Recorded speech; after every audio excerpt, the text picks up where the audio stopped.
महाभारत के युद्ध की समाप्ति के बाद सभी पांडव सशरीर स्वर्ग गए थे। स्वर्ग अर्थात हिमालय के किसी क्षेत्र में जहां इंद्रादि का राज्य था। पांचों पांडव अपना राजपाट परीक्षित को सौंपकर जब स्वर्ग की कठिन यात्रा कर रहे थे, तब इस यात्रा में द्रौपदी भी उनके साथ गई थी। सभी चाहते थे कि हम सशरीर स्वर्ग पहुंचें, परंतु रास्ते में कुछ ऐसा घटा कि एक एक करके पांडव नीचे गिरकर मृत्यु को प्राप्त हो गए। यात्रा के दौरान जब पांडव बद्रीनाथ पहुंचे और वहां से आगे बढ़े तो सरस्वती नदी के उद्गम स्थल पर नदी को पार करना द्रौपदी के लिए कष्टकर हो गया था। ऐसे समय में भीम ने एक बड़ा सा चट्टान उठाकर नदी के बीच में डाल दिया। द्रौपदी ने इस चट्टान पर चलकर सरस्वती नदी को पार किया था। कहते हैं कि माणा गांव में सरस्वती के उद्गम पर आज भी इस चट्टान को देखा जा सकता है। इसे वर्तमान में भीम पुल कहा जाता है। हालांकि महाभारत की कथा अनुसार पांचों पांडव, द्रौपदी तथा एक कुत्ता आगे चलने लगे। एक जगह द्रौपदी लड़खड़ाकर गिर पड़ी। द्रौपदी को गिरा देख भीम ने युधिष्ठिर से पूछा कि द्रौपदी ने कभी कोई पाप नहीं किया, तो फिर क्या कारण है कि वह नीचे गिर पड़ी। युधिष्ठिर ने कहा, द्रौपदी हम सभी में अर्जुन को अधिक प्रेम करती थीं, इसलिए उसके साथ ऐसा हुआ। ऐसा कहकर युधिष्ठिर द्रौपदी को देखे बिना ही आगे बढ़ गए। जनश्रुति के अनुसार स्वर्ग यात्रा के दौरान द्रौपदी भीम का सहारा लेकर चलने लगी, लेकिन द्रौपदी भी ज्यादा दूर नहीं चल पाई और वह भी गिरने लगी। ऐसे समय भीम ने द्रौपदी को संभाला। उस समय द्रौपदी ने कहा, सभी भाइयों में भीम ने ही मुझे सबसे ज्यादा प्यार किया है और मैं अगले जन्म में फिर से भीम की पत्नी बनना चाहूंगी। थोड़ी देर बाद सहदेव भी गिर पड़े।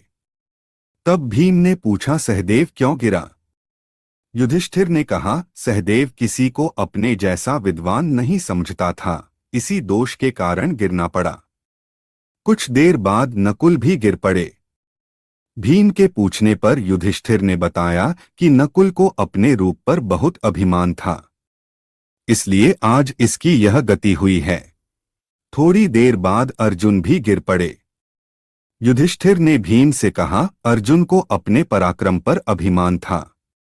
अर्जुन ने कहा था कि मैं एक ही दिन में शत्रुओं का नाश कर दूंगा, लेकिन ऐसा कर नहीं पाए। अपने अभिमान के कारण ही अर्जुन की आज यह हालत हुई है। ऐसा कहकर युधिष्ठिर आगे बढ़ गए। थोड़ी आगे चलने पर भीम भी गिर गए।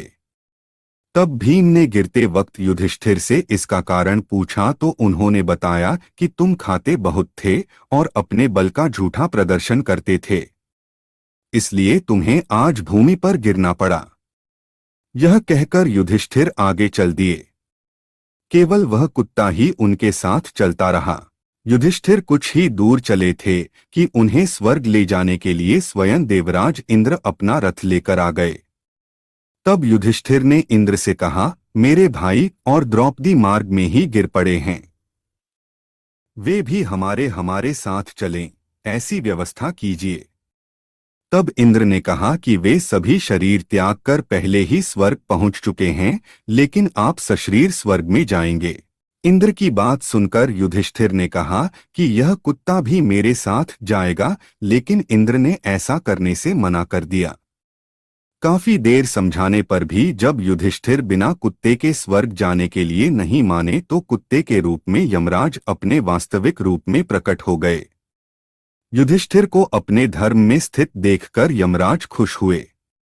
इसके बाद इंद्र और युधिष्ठिर रथ में बैठाकर स्वर्ग की ओर निकल पड़े।